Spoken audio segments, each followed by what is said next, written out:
Madame, Messieurs, bonsoir. Merci de suivre Comex Actu News. Les députés et sénateurs ont repris le chemin pour l'hémicycle du Palais du Peuple pour une nouvelle session ordinaire, essentiellement budgétaire. Dans son discours, Christophe Mbosso condamne l'agression de la RDC par le Rwanda, qualifie Kagame de l'axe du mal pour l'Afrique. Il s'est de noter que le Premier ministre a déposé les projets pour l'exercice 2023 à l'Assemblée nationale. Autre détail avec Kelly Kimbia.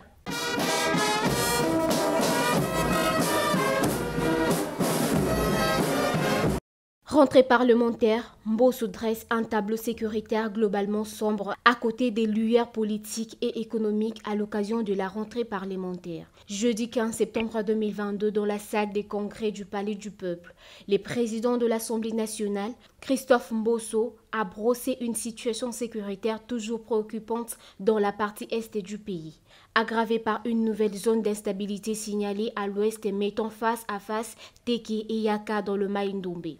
Sur le plan politique, économique et social, le speaker de la Chambre basse du Parlement a relevé beaucoup d'avancées sans maquiller quelques insatisfactions. Face à la situation sécuritaire toujours délétère du fait de l'activisme des groupes armés, particulièrement le M23 soutenu par le Rwanda dans l'est du pays, Christophe Mbosso a eu de mots de compassion pour toutes les victimes. Condamnant avec fermeté ces graves atteintes aux droits sacrés de ses compatriotes et l'exploitation illégale des ressources naturelles, Christophe Mbosso a salué l'activité diplomatique du chef de l'État auprès de ses pairs de la communauté économique des États de l'Afrique centrale, CEEAC, de la communauté de développement de l'Afrique australe, SADC, et de la communauté économique de l'Afrique de l'Est en vue de ramener la paix et la stabilité dans la région en général et dans la partie est de la République démocratique du Congo en particulier. Sur le plan interne, il a également invité les gouvernements à doter les forces armées et de sécurité des moyens matériels et logistiques successibles de leur permettre de faire face aux défis sécuritaires et de préserver l'intégrité du territoire national. Le président de la Chambre basse du Parlement a énuméré la loi sur la réédition de comptes du dernier exercice clos ainsi que la loi des finances, toutes attendues en urgence du gouvernement. Quelques députés et sénateurs n'ont pas manqué d'interpréter d'une manière spécifique le discours du président Mbosso et celui du président Bahati Lukwebo, ainsi que la problématique autour des émoluments, dont ces propos recueillis par Kelly Kimbia. Je sais qu'il a brossé les grands secteurs de notre pays et nous sommes là pour suivre. Surtout ce qui nous intéresse, c'est le budget. Nous devons tout faire pour que les lignes d'investissement soient mises en application. Parce que dans les budgets, on ne blague pas avec les budgets. La population en a besoin. On en fait allusion chaque année. Mais dans les territoires, il n'y a pas d'impact. Ça, nous devons suivre. Ce qui nous importe de plus. Ça nous touche aussi à cœur. Bon, j'ai appris qu'il y a déjà certaines entreprises qui sont bénéficiaires déjà du programme de 145 territoires. Parce qu'il doit y avoir un appel d'offres. Et cet appel d'offres a sélectionné certaines entreprises. Nous attendons que les entreprises nous disent à quand le démarrage des activités. Cette session que nous ouvrons ce jour est essentiellement budgétaire. Et là, nous allons nous battre en tant que représentants de la population pour qu'on puisse voir comment améliorer les salaires de nos populations. Ça, c'est le premier élément. Le deuxième élément, sur le plan du contrôle, pour ce qui concerne ma circonscription électorale, nous avons le problème de l'insécurité qui bat son plein dans ma circonscription. Nous avons le M23 à côté. Donc, le long de cette session, nous allons faire pression pour que le gouvernement puisse, tant soit peu, se mettre à l'œuvre pour éradiquer l'insécurité qui tourmente nos populations. En bref, c'est cela, au-delà de toute autre initiative que nous pouvons avoir le long de la session. Ce que je peux dire, il y a plusieurs tâches qui ont été déjà réalisées, ce qu'il faut retenir, mais le chemin est encore long. Ce qu'on peut dire, c'est que c'est une interpellation, n'est-ce pas, pour tout un chacun de nous, de pouvoir s'activer pour arriver à donner davantage ou alors un résultat beaucoup plus mieux que ce que nous sommes en train de... Chers amis, la question des routes, elle est je peux dire, cruciale. On ne peut pas espérer à un quelconque développement sans route. Ce que nous pouvons dire, c'est que nos routes ne sont... Il n'y a pas réunification de notre territoire à l'intérieur du pays, si je peux comme ça me répéter. C'est-à-dire les provinces sont difficilement liées par voie routière, étant donné que les routes sont dans de très mauvais états. Très mauvais état, je peux dire. Voilà. Le président de la République démocratique du Congo, Félix Antoine Tshisekedi, a pris part ce jeudi 15 septembre 2022 à la cérémonie d'investiture de João Lourenço, réélu avec 51,17% président de la République d'Angola. Suivez. C'est à l'issue des élections législatives tenues le 24 août dernier que le président João Lourenço, tête des listes de son parti, le MPLA, a été proclamé vainqueur. À 68 ans, João Manuel Lourenço a été réélu avec 51,17% de suffrages face à son adversaire de l'UNITA, Alberto Costa Jr. Pour un deuxième mandat successif de 5 ans dans ces pays frontaliers de la République démocratique du Congo. À la place historique du mémorial Agostinho Neto, du nom du premier président angolais, où la cérémonie a eu lieu ce jeudi 15 septembre 2022. La RDC était représentée au plus haut niveau par le président Félix Antoine Tshisekedi Tshilombo, également à titre des présidents en exercice de la SADC et de la CIAC, arrivés autour de 9h30 local à Luanda, en provenance de Kinshasa. À sa descente d'avion, il a été accueilli par un comité restreint, comité angolais, conduit par le ministre des Affaires étrangères. Côté congolais, c'est M. Jean-Willy Mukendi Kayaya, le chargé d'affaires de la République démocratique du Congo, qui l'a accueilli au bas de la passerelle, ainsi que le conseiller militaire du chef de l'État, le général Kabamba, accompagné de quelques officiels. Aux alentours de l'aéroport, on a remarqué une forte mobilisation de Congolais vivant à Luanda qui se sont fait entendre par l'air ovation et cris de joie. Pour rappel, le président Tshisekedi s'était récemment rendu en Angola pour une autre grande cérémonie consécutive au décès d'Eduardo dos Santos, prédécesseur de M. Lourenço à la tête du pays. À noter que, conformément à la constitution de ces pays, il n'y a pas d'élection présidentielle. C'est la tête de liste du parti vainqueur aux législatives qui devient automatiquement chef de l'État. Sur la route numéro 1 au village Mbouba, territoire de Madimba, dans la province du Congo central, un camion-citerne transportant du carburant en provenance des Matadi s'est explosé mercredi à 22 h. Après s'être renversé, le bilan fait état de 8 personnes, dont une femme calcinée. Une dizaine de personnes ont été gravement brûlées. C'est vers 22 h de ce mercredi 14 septembre 2022 que le drame s'est produit sur la route nationale numéro 1, précisément au village Mbouba, territoire de Madimba, province du Congo central. Un camion-citerne en provenance des Matadi, transportant du carburant, s'est renversé sur la route nationale numéro 1. Les carburants y est coulé et la population venait puiser comme à la source. Et c'est à 22 h qu'il y a eu explosion. 8 personnes ont été calcinées, une dizaine gravement brûlées, qui ont été acheminées à l'hôpital Saint-Luc de Kissantou pour des soins appropriés. Rappelons que un drame pareil s'est produit le 6 octobre 2018 où 39 personnes étaient décédées toujours à Mbouba après l'explosion causée par la collision d'un camion remorque et un camion-citerne.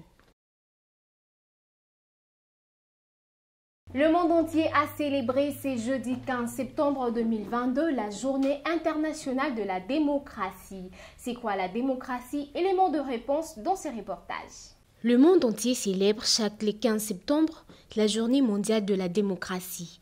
Les thèmes choisis cette année est l'importance de la liberté de la presse pour la paix. C'est en septembre 1997 que les Nations Unies ont déclaré cette date comme journée internationale de la démocratie. Elle est l'occasion de réexaminer l'état de la démocratie dans le monde. La démocratie est une forme de gouvernement où le peuple exerce la souveraineté, mais aussi la liberté d'expression. En rapport avec cette journée, la rédaction de Comex Actu a tendu les micros à quelques Quinois. Les derniers estiment que cette journée mérite d'être célébrée en République démocratique du Congo. Oui, la démocratie en République démocratique du Congo a un chemin à parcourir parce que vous savez, c'est depuis 1994 que notre pays a accédé à cette manière de faire les choses c'est-à-dire le gouvernement du peuple par le peuple, ce que le peuple fait, c'est ce que le gouvernement doit faire. Et en République démocratique du Congo, aujourd'hui avec la démocratie, avec l'avènement de plusieurs pouvoirs qui se changent, nous voyons petit à petit que le Congolais commence à comprendre ce qu'est la démocratie. La démocratie pour nous, d'abord comme journalistes, c'est la liberté d'expression. Aujourd'hui, qu'est-ce que nous constatons dans nos médias et dans nos différents canaux de communication? Les gens s'expriment quand même. Je dis les gens s'expriment, même si ce n'est pas à 90%, mais à 70-75%, les Congolais s'expriment. Et nous, les journalistes, nous avons des avis à émettre sur un sujet donné. On peut critiquer le gouvernement, on peut critiquer l'exécutif, on peut critiquer quelqu'un, on peut dénoncer aussi. Voilà un peu ce pas que la démocratie est en train de faire en République démocratique du Congo.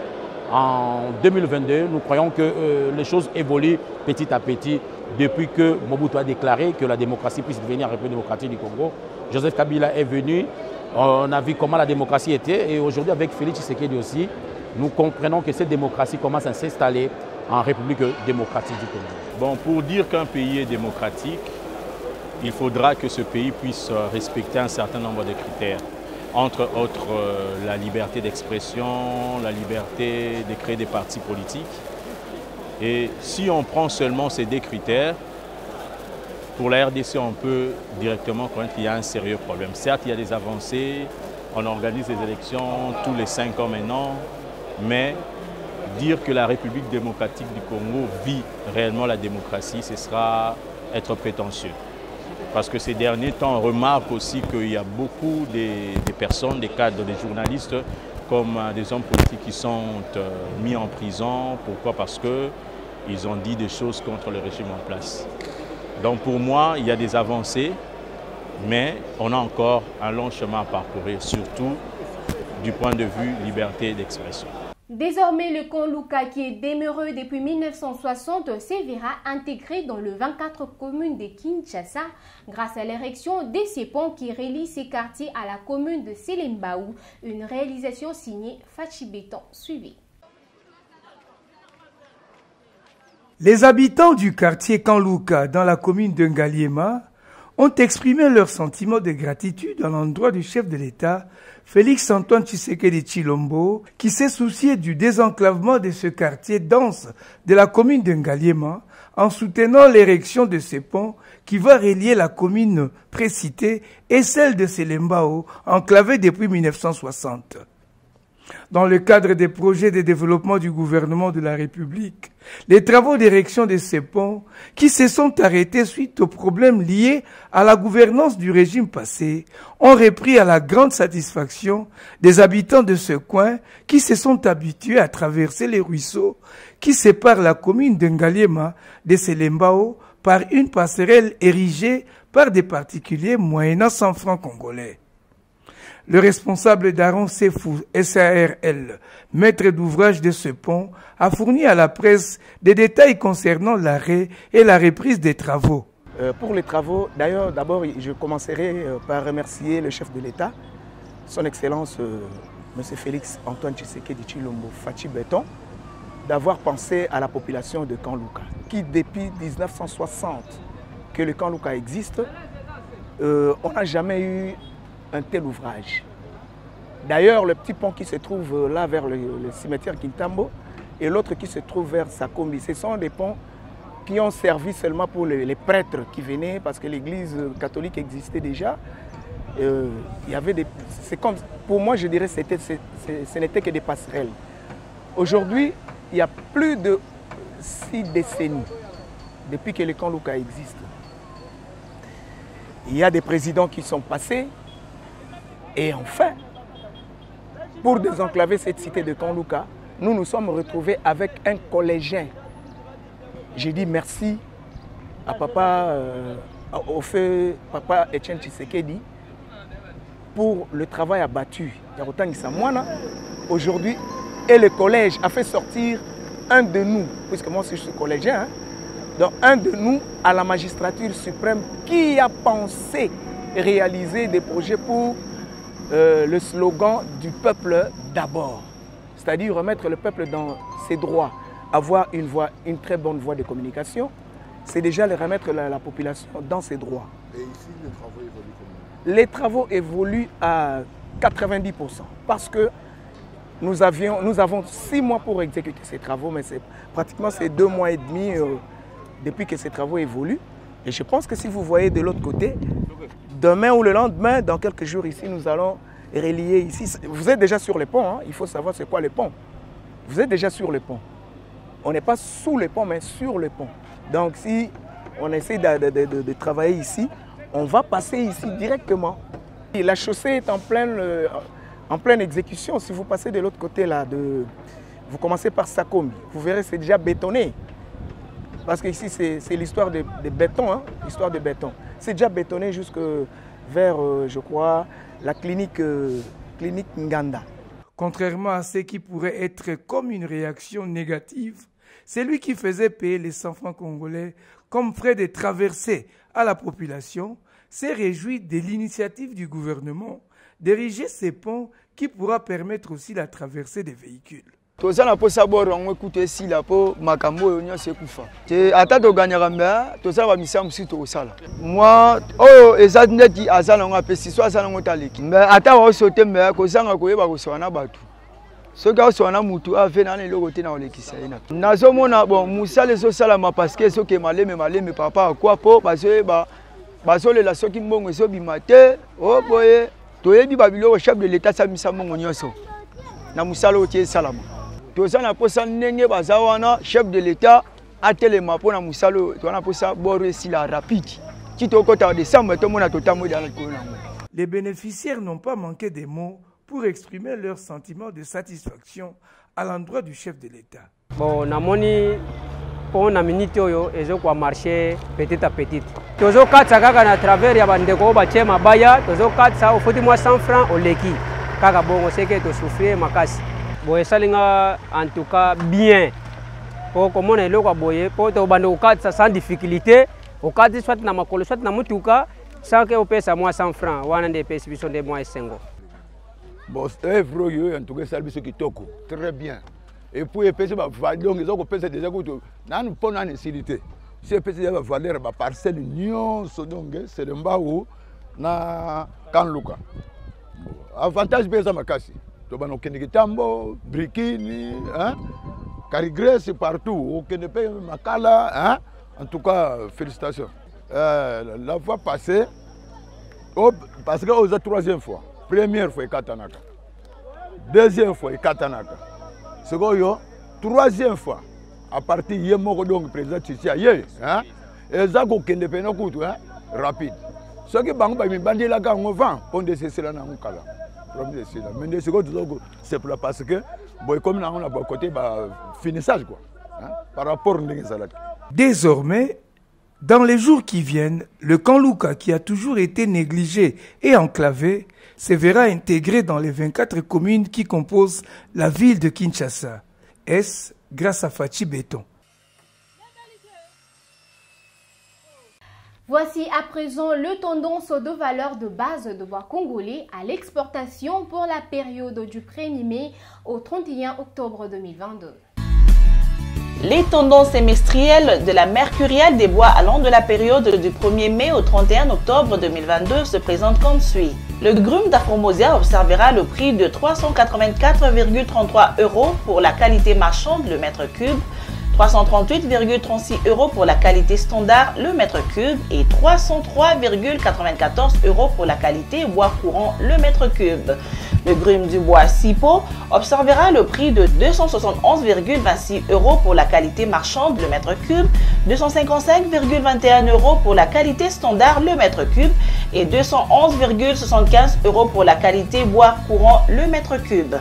Le grume du bois Wenge, autrement appelé bois noir, se vendra à 400,82 € pour la qualité marchande, 358,92 € pour la qualité standard le mètre cube et 316,75 € pour la qualité bois courant le mètre cube.